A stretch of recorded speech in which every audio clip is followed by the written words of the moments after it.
Bonjour et bienvenue, voici notre tour d'horizon économique, géopolitique et boursier. Nous sommes le mardi 18 septembre.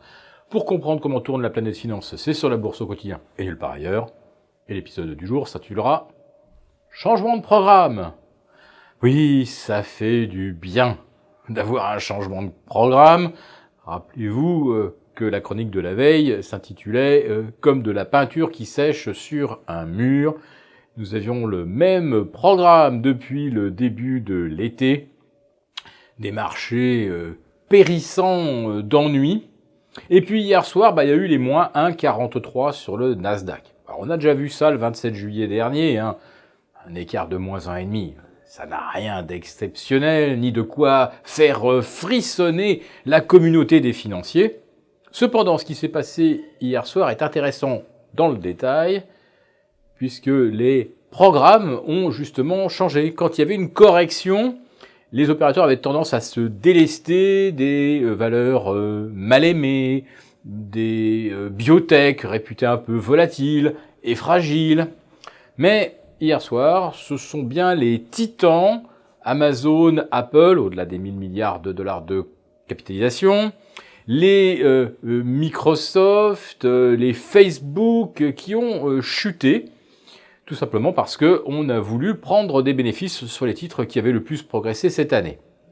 Et cette liste est complétée assez naturellement et dans la même logique par des titres qui ont gagné déjà plus de 100%, voire 200%, comme Netflix, Adobe, AMD. Donc ce coup-ci, oui, les valeurs qui ont le plus progressé sont vraiment dans la liste, dans les programmes de vente. Alors rassurez-vous, la chute du Nasdaq aujourd'hui ne va pas constituer l'amorce de la grande dégringolade, puisque déjà, on voit les indices US se redresser, après que M. Trump soit passé aux actes. Oui, 200 milliards de produits chinois vont être taxés à 10%, mais on est sauvé. On taxera pas les iWatch, les Fitbit, etc., puisque les commissaires commerciaux américains ont retiré justement ce genre de produits de leur liste.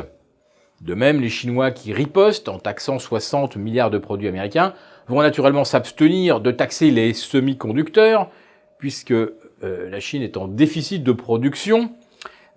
Ensuite, la Chine assemble les circuits intégrés, et là, elle est sans rival sur la planète, mais il lui faut d'abord des semi-conducteurs. Mais vous nous direz, pour fabriquer des semi-conducteurs, il faut des terres rares. Et là, la Chine, elle a le monopole. Vous voyez un petit peu comment tout le monde tient tout le monde par la barbichette. Seulement, il y a quand même là aussi un changement de programme. C'est que les Chinois ont déclaré qu'ils ne reviendraient pas à la table des négociations. Et s'ils ne reviennent pas, eh bien, ça veut dire qu'au 1er janvier 2019, on passera à 25% de taxes sur les 200 milliards de produits qui ont déjà été listés lundi soir, et que M. Trump pourrait rajouter 10, 20, 25% de taxes sur 267 milliards de produits chinois supplémentaires. Et là, c'est ce qu'on appelle la guerre totale. Mais même une petite guéguerre qui va débuter le 24 septembre prochain, sait-on jamais, peut-être y aura-t-il d'ici là des avancées qui feront que les 10% de taxes ne seront pas mises en œuvre, mais en imaginant que les Chinois vraiment tiennent bon sur leur ligne, eh bien, il faut s'attendre à une forte poussée inflationniste aux États-Unis, et on sait ce que ça veut dire pour les marchés. Ça veut dire une Fed plus agressive, ça veut dire des marges des entreprises qui chutent, et ça veut dire surtout une consommation des ménages qui plonge, et sans consommation des ménages, il n'y a plus de croissance aux États-Unis. Autrement dit, taxer 200 milliards à 10%, c'est se tirer une balle dans le pied. Taxer les mêmes produits à 25%, c'est de se tirer une balle dans le deuxième pied.